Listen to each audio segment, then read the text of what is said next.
Ninais mo bang maging fit at malakas this year? What? Hindi pa huli ang lahat. Tere, samahan kita at mag-share ako ng sarili kong experience na makakatulong para sa'yo.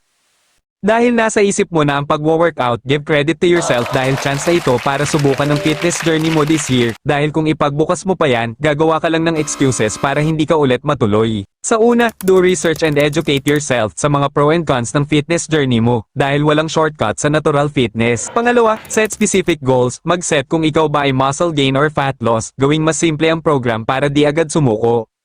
Pangatlo, consult with a professional. If sa tingin mo may physical injury ka, baka mahirapan ka lang, pero kung wala naman, go na yan, kaya maghanap ka na ng makakasama kung ikaw ay nahihiya or magtanong sa mga marurunong sa loob ng gym kung ano ang tamang gawin sa workout na gagawin mo.